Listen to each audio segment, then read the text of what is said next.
जय हिंद साथियों, नमस्कार। खुशामदीद में बहुआयामी दल से डॉक्टर के एम आमिश लखनऊ से विपक्ष की भूमिका में बात कर रहे हैं। यह वीडियो खास तौर से उत्तर प्रदेश यूपी पुलिस के लिए है, जिसको कभी ब्रिटिश हुकूमत ने डॉगी का दर्जा दिया था।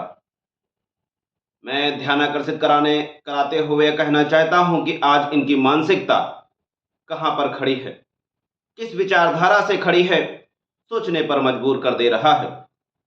आज ऐसा इनका लहजा हो चुका है, इतनी बदतमीजी से पेश आते हैं जैसे कोई ट्रेनिंग का पार्ट कभी रहा ही ना हो।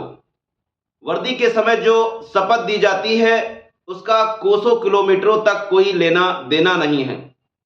रिश्वत करते, भ्रष्टाचार करते सरेआम वीडियो क्लिपिंग्स में दिखाई देते हैं, लेकिन शासन प्रशासन की आंखें बंद हैं, किसी तरीके का कोई फर्क नहीं पड़ता।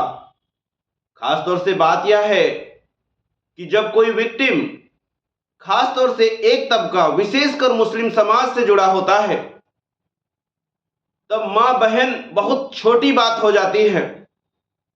मां की गालियां देके नवाजते हैं, बहनों को बुरा भला कहते हैं, पूरे परिवार को इस तरीके से पेश करते हैं जैसे वो 4th 5th क्लास का भारत का नागरिक हो, उसका कोई योगदान भारत में ना रहा हो। यही हाल हमारे SC ST दलित समाज लोगों के लिए है। जब वो किसी आरोप प्रत्यारोप में लिप्त पाया जाता है बगैर कोई आरोप, तब भी इनकी प्रतिक्रिया यही होती है, थाने में पान पुड़िया साफ कराना, लेटरिन बाथरूम साफ कराना, पेड़ों के नीचे नंगे पैर बैठालवा देना और मिट्टी के बर्तन में खाना देना। ये छुपा नहीं है, मीडिया से सबको दिखाई देता है। हाल ही में सांभल में किस तरीके की घटना मुसलमानों के विपरीत हुई आपने देखा।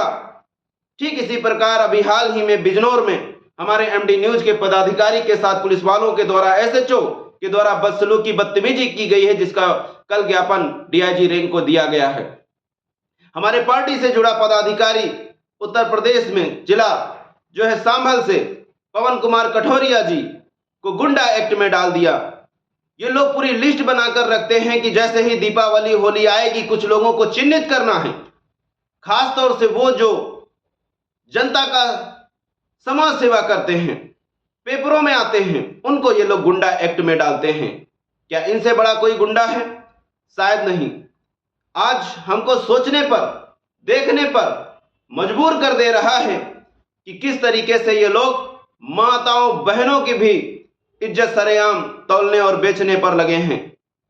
एक बार पुनः UPSC अधिकारी, जिला सुपरिंटेंडेंट ऑफ पुलिस SP से मेरा निवेदन है कि इनको अपनी दायित्व जिम्मेदारियां याद दिलाएं, नहीं तो हमारे लोकतंत्र में मानहानि जैसे जो अध्यादेश बनाए गए, धारे बनाएंगे, उनकी कोई मतलब नहीं होगा। सरेआम ये धज्जियां उड़ाते हैं। पुनः निवेदन है डिस्ट्रिक्ट मजिस्ट्रेट जी से, जब तक उनका UPSC में सिलेक्शन नहीं होता, बड़े बड़े ख्वाब समाज को दिखाते हैं और जैसे ही ये सीट पा जाते हैं भ्रष्टाचार में लिप्त हो जाते हैं, नेताओं की हाँ हजूरी करने लगते हैं, कठपुतली बनकर लिप्त हो जाते हैं।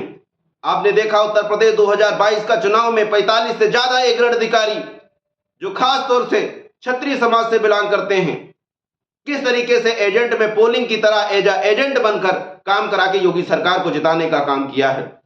क्या सोचने पर मजबूर नहीं कर देता? इसलिए खास तौर से दलित SC ST मुसलमानों से कहना है कि यह एक लड़ाई आपके हक, अधिकार और सम्मान की है, इसलिए आपको उठना पड़ेगा।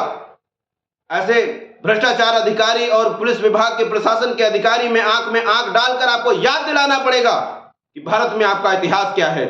ये तो वो लोग हैं जिनको आजादी हराम में मिली, हमारे दादा परदादाओं ने तोप में बांधकर चिथड़े उड़वा दिए इस देश के लिए, जिनके 7 औलादें थी, सर कटवा दिया इस देश के लिए, जो काला पानी में सजा भोगते हैं इस देश के लिए। शायद अंडमान निकोबार में ऐसा कोई भी पेड़ हो जिसमें मुसलमानों के सर और दाढ़ी सहित, टोपी सहित ना लटकाए गए हों, मैसेज देने के लिए इस देश के लिए।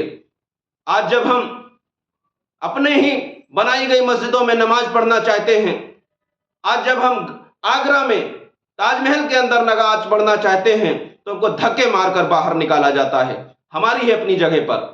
और कैसे छोटे छोटे मंदिरों को उसी की दीवारों के आसपास स्थापित करते हैं।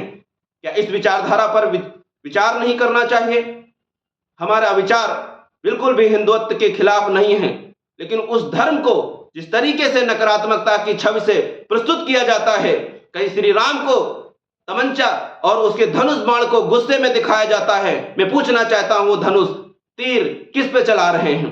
क्या राम जी ऐसे हैं? आप हनुमान का चेहरा गुस्से में भरकर गाड़ी पर चिपकाते हैं। मैं पूछना चाहता हूं कि हनुमान जी किसको इतना गुस्सा क्रोधित में दिखाते हैं? हनुमान जी तो कभी गुस्सा नहीं होते हैं। इसलिए मेरे हिंदू भाइयों, जागो, उठो, संघ परिवार की आरएसएस की काली राजनीति को समझो और उनसे प्रश्न करो। निवेदन करूंगा, चिंतन मनन करें। जय हिंद, इंकलाब जिंदाबाद, सत्यमेव जयते।